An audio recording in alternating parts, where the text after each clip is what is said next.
Good morning student. ये आपके 12th class biology का 5th चैप्टर का फर्स्ट लेक्चर है।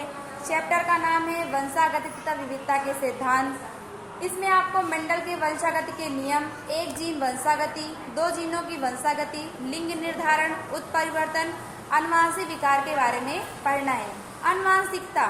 अनुवांशिकता क्या होती है? नाम से स्पष्ट है। अनुवांशिक लक्षणों का एक पीढ़ी से दूसरी पीढ़ी तक जाना ही अनुवांशिकता कहलाता है। हेरिडिटी, आपने देखा होगा कि आपके माता पिता के लक्षण आप में कहाँ से आ गए, ठीक है ना, उनके, तो ये कहाँ से होता है? ये हमारा अनुवांशिक होता है और यही चीज हमारी अनुवांशिकता कहलाती है।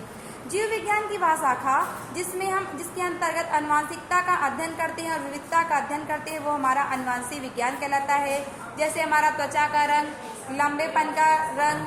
लंबेपन, छोटेपन का गुण आदि। विविधता, जीवों के बीच पाए जाने वाले अंतर को हम विविधता कहते हैं।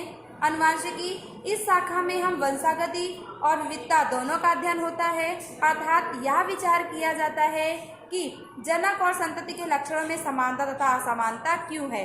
ठीक। विभिन्नता, जो गुणसूत्र डीएनए पर लगा होता है, डीएनए ही निश्चित करता है कि आने वाली संतान पर किसी प्रकार के लक्षण होंगे। डीएनए सबका डीएनए क्या होता है? अलग अलग होता है, इसीलिए सभी का लक्षण भी क्या होता है? अलग अलग होता है। होने वाली संतान में कुछ लक्षण जैसे नर के होते हैं तथा कुछ क्या होते हैं? मादा के होते हैं। लैंगिक जनन में यही विविधता होती है, जबकि बच्चों अलैंगिक जनन होता है उसमें विविधता नहीं पाई जाती, क्योंकि आपने देखा एक ही मात्र कोशिका से दूसरी संतति कोशिका बन जाती है। लेकिन लैंगिक जनन के दौरान एक नर और एक मादा दोनों की जरूरत पड़ती है। ठीक, नर और मादा दोनों की जरूरत पड़ती है। युग्मन, यानी इसके भी डीएनए का लक्षण आते हैं और इसके भी डीएनए के लक्षण आते हैं, इसलिए बनने वाली संतान में क्या होती है? विविधता पाई जाती है। ठीक, चलिए तो अब देखेंगे मेंडल के वंशागति के नियम। ग्रेगर जॉन मेंडल को अनुवांशिकी का जनक कहते हैं। इन्होंने मटर के पौधों पर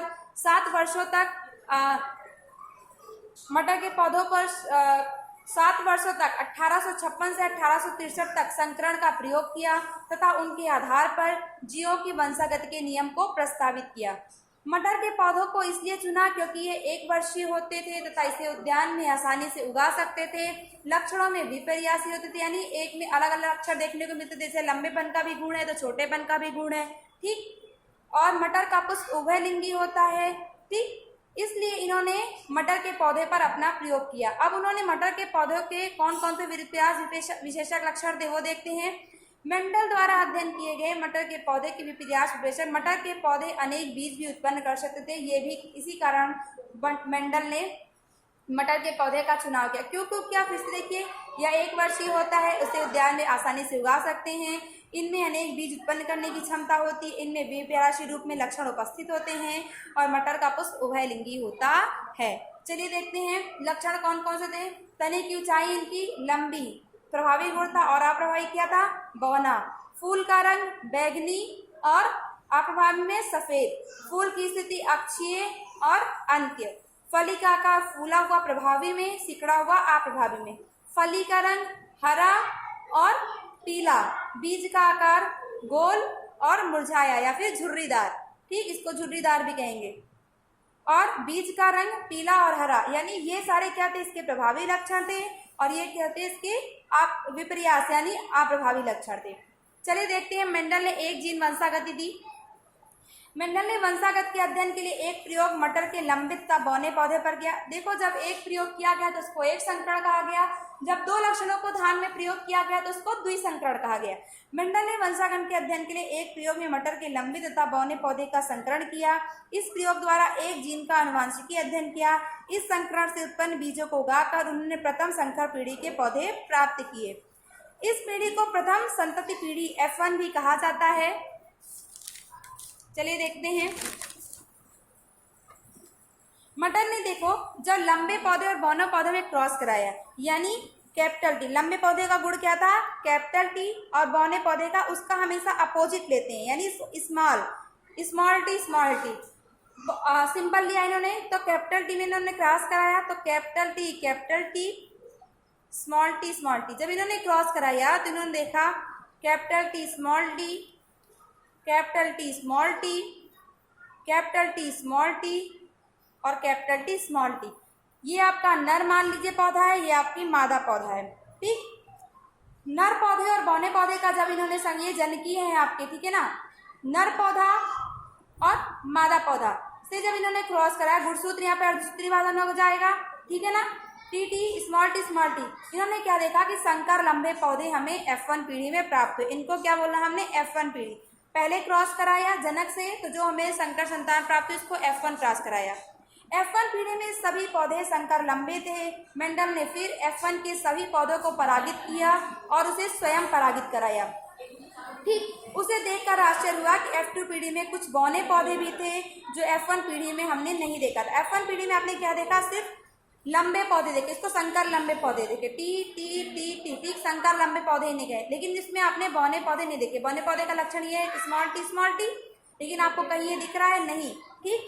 लेकिन F1 पीढ़ी, F2 पीढ़ी में कुछ बौने पौधे भी थे जो F1 पीढ़ी में हमने नहीं देखा था। अब प्रदर्शित हो गया कि बौने पौधे का अनुपात कुल F2 में 25% था, जबकि लंबे 75% लंबे थे। अब देखो इसमें क्या हुआ, कैपिटल टी स्मॉल टी, इन्होंने स्वपरागण करा दिया इसमें, ठीक। एक नर आपका, एक मादा, capital T small T, capital T small T. अब क्रॉस कराया तो कैपिटल टी स्मॉल टी, इसका क्रॉस कराया कैपिटल टी स्मॉल टी, इसका क्रॉस कराया कैपिटल टी स्मॉल टी, और इसका क्रॉस कराया तो स्मॉल टी। तो यहाँ पर क्या देखा, 3 लंबे पौधे थे और एक बौना पौधा था, यानी 75% आपके क्या थे, लंबे पौधे थे, और 25% क्या थे, आपके बौने पौधे थे। तो F1 पीढ़ी में केवल हमको जनकीय लक्षण ही प्रकट हुआ, यानी लंबे पौधे प्राप्त हुए, जबकि F2 पीढ़ी में दोनों विशेषता 3:1 में प्राप्त हुए, यानी लंबे पौधे कितने थे, 3, और बौने पौधे कितने थे, 1, ठीक। इसलिए हमें 3:1 का अनुपात प्राप्त हुआ। F1 पीढ़ी में केवल जनकीय लक्षण प्रकट हुआ, जबकि F2 पीढ़ी में दोनों विशेषता 3:1 में क्या हुए, विभक्त हुए। विकल्पी विपरीत लक्षणों के संकेतक जोड़ों को हम युग्म विकल्पी कहते हैं। ये एक ही जीन के थोड़ा सा भिन्न रूप है। यदि हम प्रत्येक जीन को अक्षरों के प्रतीक दें तो जो आपका प्रभावी होता है हमेशा उनको कैपिटल से, और जो आपका अप्रभावी होता है यानी जो विपरीत लक्षण के जीन होते हैं उनको हम स्मॉल टी से क्या करते हैं, प्रदर्शित करते हैं। दूसरी थी बच्चों पुनेट वर्ग विधि। इसमें स्वनिषेचन कराया, फिर जब इन्होंने क्रॉस कराया capital T small T, capital T small T का जब क्रॉस कराया तो एक आपको देखिए इसको कैसे कराते हैं, कैपिटल टी स्मॉल टी, दूसरे ब्रैकेट में भी कैपिटल टी स्मॉल टी। जब इन्होंने क्रॉस कराया तो capital T small T, capital T small T और स्मॉल टी और स्मॉल टी। तो इन्होंने क्या देखा, यहाँ पर भी आपने देखा 1 2 3 लंबे पौधे और एक आपका बौना पौधा।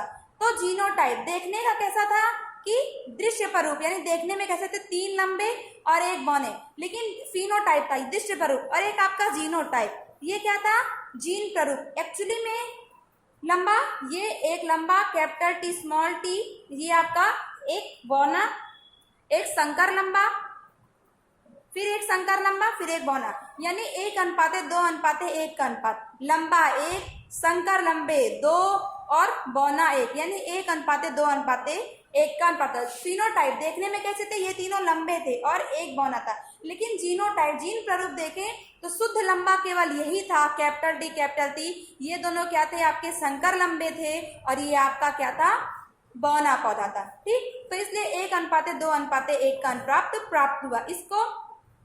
इसमें 1064 बीज में से 887 बीज लंबे थे तथा 277 बीज कैसे थे, आपके बौने पौधे थे।